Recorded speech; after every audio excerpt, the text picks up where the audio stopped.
नमस्कार मित्रांनो, सुख म्हणजे नक्की काय असतं, सिरियलमध्ये काय घडले आपण ते बघणार आहोत. विमल तात्याला बोलते की देवे आपल्यावर कोपली तर नसेल ना. तात्या बोलतात, ज्यांनी चोरली असेल ना त्याच्यावर कोपेल, आपल्यावर कोपणार नाही. कट थांबतच नाहीये. तेवढ्यात आदिराजची गाडीचा आवाज बाहेर येतो. जामीन मिळाला की नाही असं ती विचारते. त्यानंतर नाही असं आदिराज बोलतो. तीच आजीबाई आदिराजच्या घरापाशी येते. दुधाची सायचं लोणी, लोण्याचं तूप असं म्हणत येते. बाई देवीची मूर्ती घेऊन तिथं आलेली असते. तिला पाहून सर्वांनाच आनंद होतो. आदिराज विचारतो, ही देवी तुला कुठे सापडली? अंधकार दूर करण्यासाठी देवी यायला समोर यावंच लागतं असं ती आजीबाई बोलते. देवीची इच्छा होते की आपल्या घरी जावं, मी फक्त आदेश पाळत आहे असं आजीबाई बोलते. जशी तुमची तिच्यावर श्रद्धा आहे तसं तिचं प्रेम तुमच्यावर आहे असं आदिराजला ती म्हातारीबाई बोलते.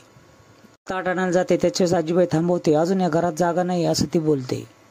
तू नीट ऐकलं नाही, आईला तिच्या घरामध्ये जायचं आहे असं मी बोलले.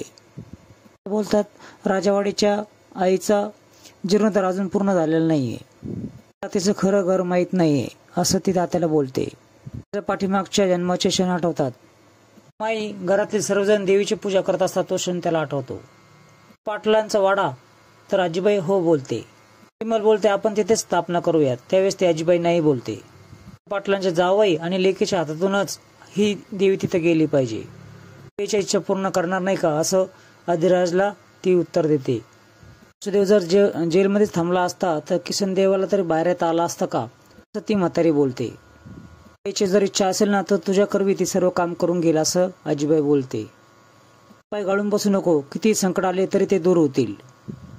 हात जोडतो आणि देवीची इच्छा जर असेल तर ती इच्छा मी पूर्ण करणारच. बाईकवरून निघून जातो.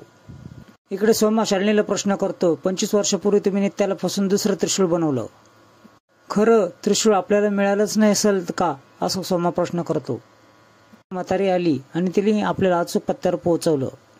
ज्याच्याकडे असेल ना त्याच्याकडे मृत्यू फिरकू देखील शकणार नाही असं ती बोलते. एक शंका म्हणून तुम्हाला विचारतो, हे जर त्रिशूळ खरं असेल तर मग खोटे कुठे असेल? घराच्या पिंडी जवळ आपल्याला सापडला आहे, काही शंका काढू नकोस असं ती सोमाला सांगते. आणि सावरी देखील त्या म्हातारीला प्रश्न करतात की तुम्ही सांगितलं ना आणि त्याच्या हातातून पूजा होणार आहे, मग जेलमधून ती बाहेर कशी पडेल? म्हातारी दिवे समोर जाते आणि खाली ड्रावर उचकते तर तिथे तिला त्रिशूळ दिसते. यापेक्षा कुठलं सुरक्षित जागा असेल असं ती प्रश्न करते. इकडे नित्या चक्रा मारत असते जेलमध्ये. त्याच्या वेळेस घुबडासारखी चक्रा का मारतेच असे ती एक कॉन्स्टेबल तिला बोलते. येत नाही का, गप झोप असं ती बोलते. सावरीला बोलते, ती म्हातारी आतमध्ये काय करते बघू नये. त्याच वेळेस सावरी आतमध्ये जाते तर तिथे म्हातारी नसते. बोलतात, मागच्या दाराने पळून गेली का काय? त्याच वेळेस सावरी बोलते, आतून कडी आहे. खूप खुश होते. देवी आई कुठल्या रूपाने आलेस ग असं बोलते. विराज लपत छपत पोलीस स्टेशनच्या जवळ येतो. सर्व पोलीस झोपलेले असल्यानंतर तो कुलपाची चावी घेतो आणि नित्या मॅडमला घेऊन जातो. बाई त्यांना तिथे दिसल्यासारखं दिसतं. त्यानंतर दोघे एकमेकाला विचारतात, तुम्हाला म्हातारी दिसली का काय? बळ देणारं, कोणतरी शक्ती देणारं आहे, भीती देणारं नाही असं आदिराज बोलतो. त्याच्या बाईकवर ती म्हातारी फुल ठेवते आणि निघून जाते. फुलाचं झाड कुठेच नाही, मग हे फुल आलं कुठून असं आदिराज बोलतो आणि ते फुल नित्याला देतो. घरी येतात आणि देवीला घेऊन शिर्के पाटलांच्या वाड्याकडे निघतात. तर मित्रांनो, पुढील भागामध्ये तुम्ही बघणार आहात की नित्या देवीची स्थापना करते, पण तिला कोणतरी बघत आहे याची तिला चावल लागते. आहे असं म्हणत ती काठी हातामध्ये घेते तर ईशान समोर येतो. ती खूप घाबरते. कसं सरप्राईज वाटलं असं तो ईशान बोलतो.